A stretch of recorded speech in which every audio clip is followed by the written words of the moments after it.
Chris works at a distribution warehouse. Honest job. Early mornings, sore feet, decent pay. At the end of every week, Chris earns $1,000. Chris is satisfied. It's not glamorous, but it keeps the lights on. Except Chris doesn't actually take home $1,000. He takes home $800. Where did $200 go? Nobody asked Chris. Nobody warned him. He just looked at his paycheck, and $200 had quietly disappeared. That disappearing act has a name. It's called tax. And whether you're Chris at a warehouse, a CEO in a corner office, or a college student picking up weekend shifts, you're paying it. Every single one of us does.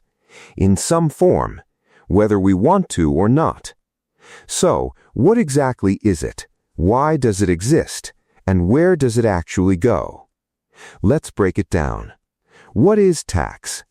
Tax is money collected by the government from individuals and businesses. It's not optional. It's not a subscription you can cancel. It's a legal obligation that applies to nearly everyone earning income, buying products, or owning property. In Chris's case, $200 was deducted from his $1,000 paycheck before he even saw it. That's 20% taken automatically, no negotiation, no reminder, no receipt. And that money doesn't vanish. It gets pooled with everyone else's contributions and used to fund the systems that keep society functioning. Why do we even pay taxes? Here's the honest answer. Because governments can't run on good intentions. Roads need to be built. Hospitals need staff. Schools need teachers. Firefighters need equipment. Police departments need funding. Military forces need resources. Public transit needs infrastructure. Research institutions need budgets. Libraries, garbage collection, retirement programs, space agencies, none of it happens for free. Taxes are the mechanism that makes all of that possible. When Chris pays his $200, it's not wasted. It's distributed across services that benefit him and everyone around him, even if he never directly sees the transaction. That said, how efficiently governments use that money is a completely different conversation. Types of tax, here's where it gets interesting, because there isn't just one kind of tax. There are many, and they show up in places most people don't expect. Income tax, the most familiar kind. The government takes a portion of what you earn from work. Chris's $200 deduction? That's income tax in action. Sales tax, ever noticed your receipt says more than the price tag? That's sales tax. Every time Chris buys something at a store, a small percentage goes to the government on top of the listed price. Property tax, if Chris buys a house, he now owes the government an annual fee just for owning it. Property taxes fund local services like schools and emergency services. Capital gains tax, if Chris sells that house later for more than he paid, the profit is taxed. Same applies to stocks, investments, or anything that gains value over time. Corporate tax businesses aren't exempt either. Companies pay a percentage of their profits to the government. Inheritance tax, when a relative passes and leaves Chris money or assets, a portion of that inheritance may be taxed depending on the country. Environmental tax companies that produce significant pollution or carbon emissions often face higher tax rates to offset environmental damage. Luxury tax, buying a yacht or a private jet? Expect a premium tax rate on items the government considers non-essential high-end goods. Tariffs, when products are imported from another country. Governments charge a tax on those goods. That cost often gets passed to the consumer. If this is already making more sense than any economics class you ever sat through, hit subscribe. This channel exists to make complicated systems actually understandable. More of this coming every week. Tax brackets, the most misunderstood concept in personal finance, here's where almost everyone gets confused, and it's an expensive mistake to make. Let's say Chris gets a promotion. He now earns $100,000 a year. He looks up the tax brackets and sees he's in the 22% bracket. So he owes $22,000 in tax. Right? Wrong, that's not how brackets work. Tax brackets are progressive. They apply in layers. You only pay a higher rate on the income that falls within that bracket, not on everything you earned. Here's how it actually breaks down using a simplified example. The first $10,000 Chris earns, taxed at 0%. He pays nothing on that portion. The next $40,000, taxed at 12%. That's $4,800. The remaining $50,000 taxed at 22%. That's $11,000. Total tax owed $15,800, not $22,000. The difference is almost $6,200 money Chris gets to keep because he understands how the system actually works. The 22% rate only applies to the dollars earned in that specific bracket, not to every dollar he made. Knowing this changes how people make decisions about raises, freelance income, and side work. How is tax collected? For employees like Chris, it's automatic. His employer calculates the estimated tax owed and deducts it from each paycheck before he receives it. This is called withholding. But for freelancers, contractors, and business owners, it's different. They have to track their own income and report it to the government each year through a process called filing a tax return. Here's the basic process. Step 1. Add up all income earned during the year. Most employers send a formal summary document at year-end. Step 2. Determine how much tax was already paid throughout the year via withholding or estimated payments. Step 3. Apply deductions. This is the most valuable step, and the one most people underutilize.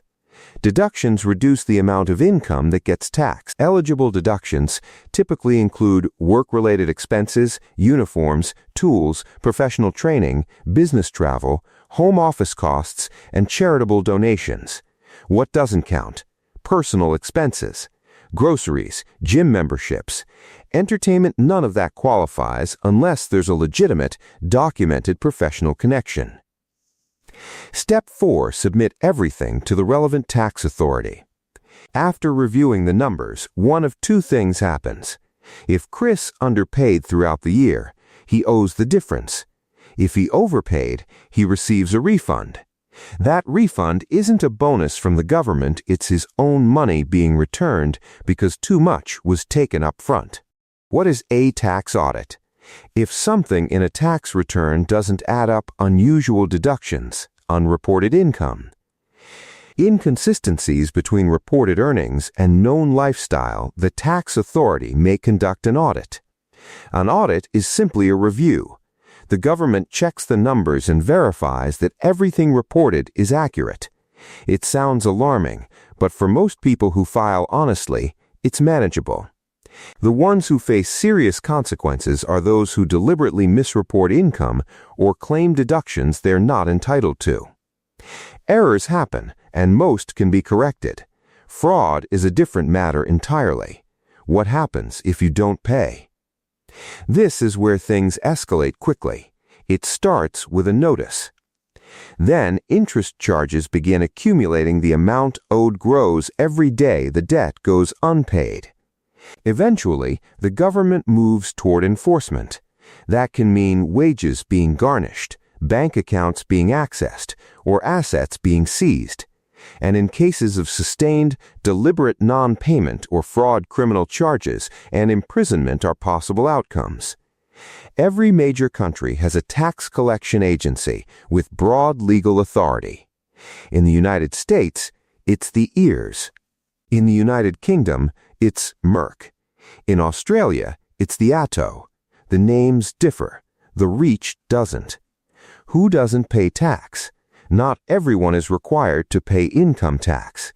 People below a certain earnings threshold may owe nothing. Children have no income tax obligation. Registered charities and religious organizations are often exempt from corporate tax. But here's the catch. Almost no one escapes tax entirely. Even if income tax doesn't apply, sales tax, property tax, and other indirect taxes affect virtually everyone. How wealthy individuals minimize tax legally. This is the part that frustrates a lot of people, and it's worth understanding honestly. High-income individuals have access to strategies that reduce their tax bill significantly without breaking any laws. Capital gains tax rates are typically much lower than income tax rates.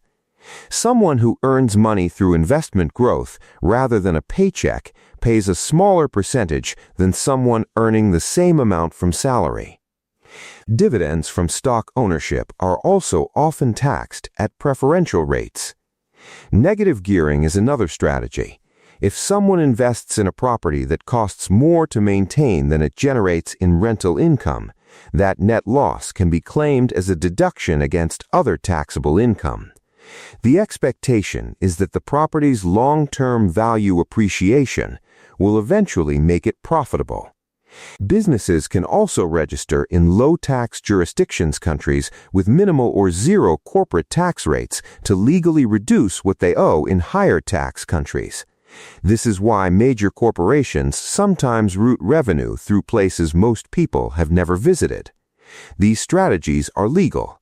Whether they're equitable is a separate debate, one worth having. A brief history: tax disputes have been around as long as governments have. In the early 1900s in the United States, the taxation of imported goods sparked genuine political and economic controversy. The line between necessity and luxury, and what should or shouldn't attract a tariff, has been contested across virtually every era of recorded history. The tension between what governments collect and what citizens believe they should keep is not a new argument. It's just a recurring one. How to make tax less overwhelming? None of this is financial advice. Consult a qualified professional before making decisions. But practically speaking, track your expenses throughout the year, not just in the final weeks before a deadline. Keep records of anything that might qualify as a deduction. Understand which bracket your income falls into so there are no surprises. If the complexity genuinely feels overwhelming, hiring an accountant is a legitimate option. In many jurisdictions, the cost of professional tax preparation is itself a deductible expense. The two guarantees in life are often said to be death and taxes. Understanding one of them at least makes it less painful. If this gave you a clearer picture of how the system works, share it with someone who needs it.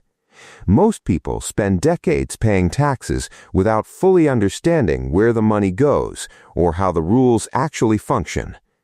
Subscribe for more breakdowns like this.